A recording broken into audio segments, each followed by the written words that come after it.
এই মুহূর্তে যে খবরে নজর রাখবো, পুনর্নির্বাচনের প্রস্তাব আরও অবজারভারের আপাতত 15 বুথের প্রস্তাব পাঠানো হয়েছে। ডায়মন্ড হারবারের 4, মগরাহাট পশ্চিমের 11 রিপোর্ট পাঠানো হয়েছে রাজ্যের সিইও দপ্তরে। এ বিষয়ে বিস্তারিত জানবো, প্রতিনিধি অভিরূপা হাজরা রয়েছেন আমাদের সঙ্গে। অভিরূপা, কি জানতে পারছো?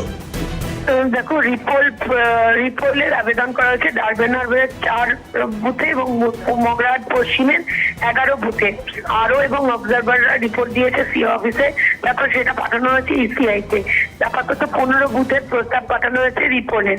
ফলতার ক্ষেত্রে ভয় দেখানো, টেপ লাগানো নিয়ে অভিযোগ উঠেছে এবং এই ক্ষেত্রে কতক্ষণ ইসিআই দেখছে কতক্ষণ এই টেপ লাগানো ছিল। যদি 1.5 ঘন্টা হয়ে থাকে তাহলে সেই 1.5 ঘন্টায় যে ভোটগুলো পড়েছে সেই ভোটগুলো কি আদতে এই একই অবস্থা অর্থাৎ টেপের অবস্থাতেই পড়েছে, এই পুরো বিষয়টি খতিয়ে দেখা হচ্ছে। যদি মনে করা হয় যে 8 ঘন্টারও বেশি টেপ লাগানো হয়েছে তাহলে সেখানে ইসিআই পুনর্নির্বাচনের একটা প্রস্তাব রাখতে পারে বা নির্দেশ দিতে পারে, কোনটাই ভাবা হচ্ছে। তাই এখনো পর্যন্ত কমিশনের পক্ষ থেকে খবর যে এখান থেকে প্রস্তাব পাঠানো হয়েছে 15টি বুথের ক্ষেত্রে, কিন্তু সেই প্রস্তাব দেবে কটা বুথে রিপোর্ট হবে সেটা সিদ্ধান্ত দেবে নির্বাচন কমিশন। এখনো সিদ্ধান্ত নেয়নি। আজ বিকেলের মধ্যে একটা সিদ্ধান্ত নেবার সম্ভাবনা তৈরি হচ্ছে। সঙ্গে থাকো অভিরূপা।